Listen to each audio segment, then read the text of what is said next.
Welcome back, and we're continuing the speech in character prosopopoeia of Appius Claudius Caecus. In the last episode, he was talking about.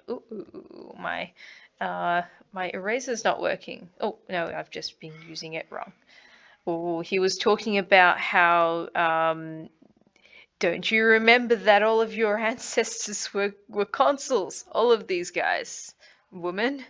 What have you got to do with Caelius? He was speaking in quite short little phrases here and calling Caelius a homine adolescentulo, a little young man, kind of belittling him, being quite gossipy about this. But now he's going to wax a bit more eloquent and talk about the grandness of his deeds in contrast to the depravity of his now descendant.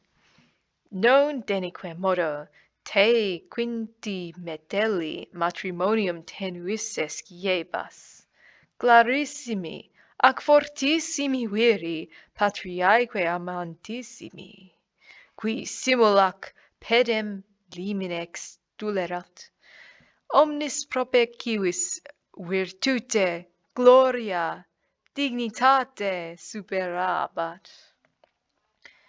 And this is finally just now.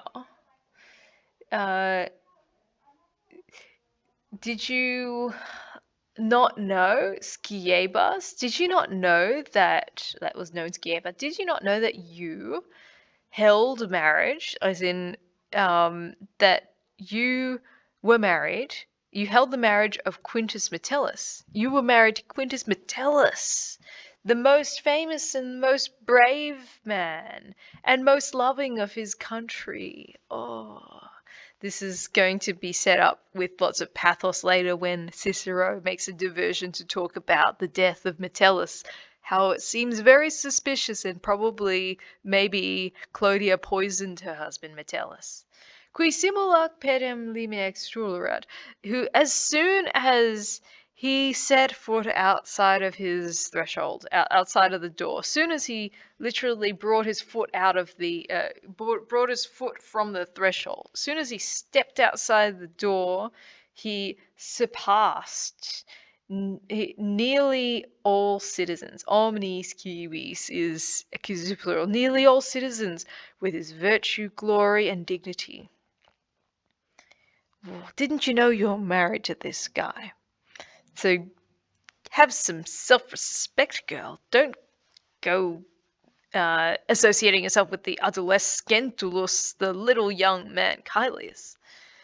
Cum ex amplissimo genere, in familiam clarissimam nupsisses, cur tibi Caelius tam conjunctus fuit. There's a real contrast there. There's the amplissimo genere. When, since you had married from the most abundant is one word for amplus, but you could also say from the most, what do you call it? Glorious stock, the most abundant family by lineage. Since you had married from the most glorious stock into the most famous family, why was Caelius so joined to you? Why was Caelius so connected with you?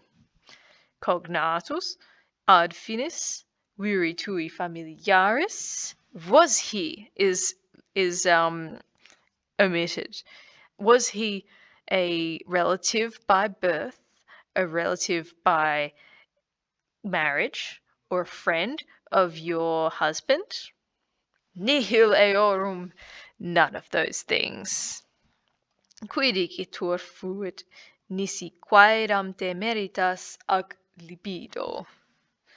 What therefore was it, except some kind, a certain rashness, a certain recklessness, and lust?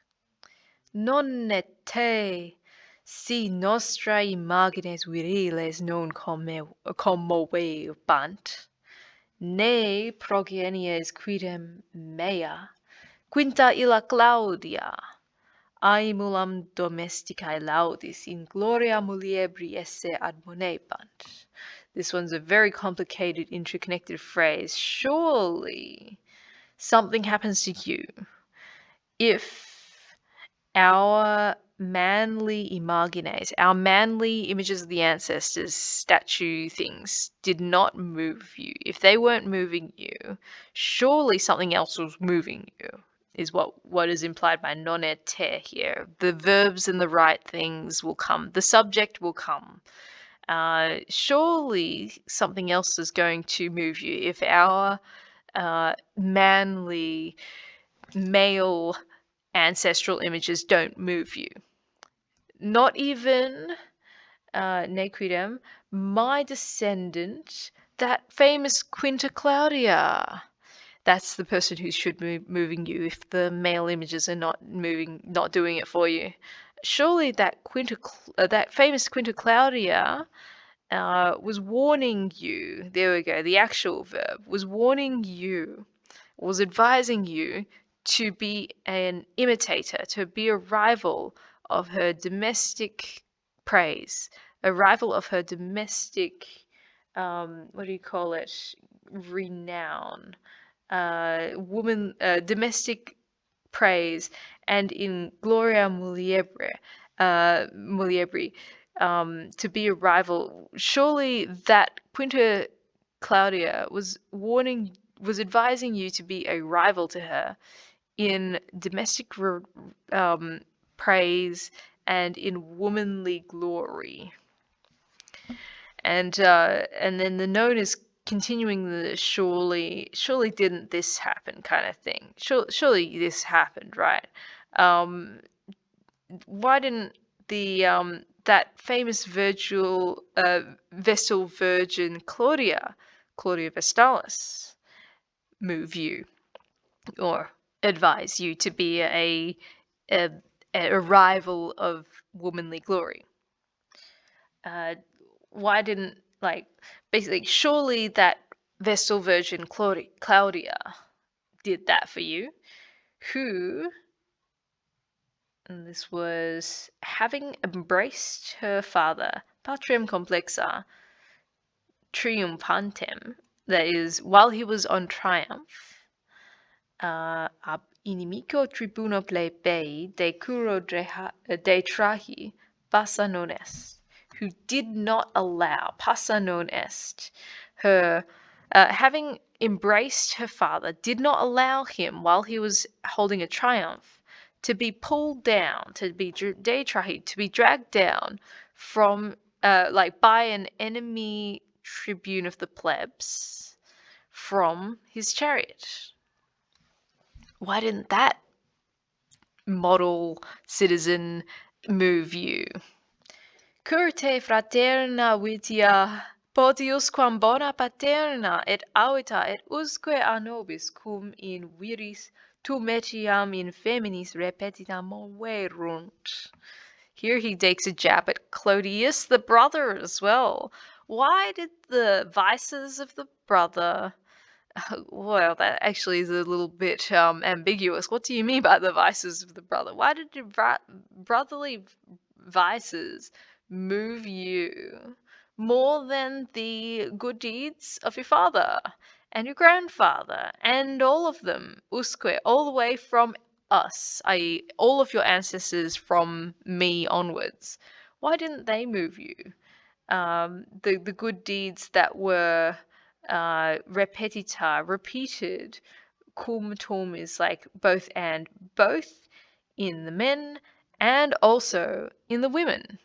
Good deeds repeated both in the men and in the women. Why didn't they move you more than... why did the brothers' vices move you more than the good deeds repeated, all of that, the good deeds of your father and grandfather and us? Ideo ne ego pacem puri diremi, ut tu amorum turpissimorum quotidiae foedera ferires. Ideo aquam adduxi, ut ea tu inceste uterere. Ideo via munivi, Ut eam tu alienis viris comitata celebrares. Was it for this reason, ideione? Was it for this reason that I, pacem puri diremi, that I broke off peace with Pyrrhus, that I made war with Pyrrhus? But because he said broke off peace with Pyrrhus, he's got alliteration of the P.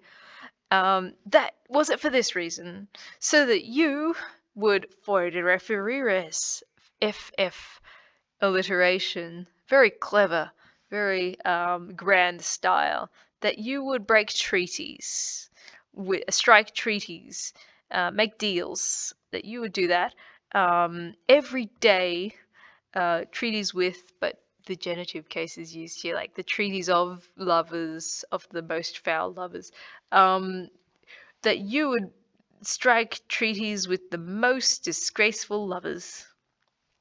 Ideo, was it for this reason that I aquam adduxi?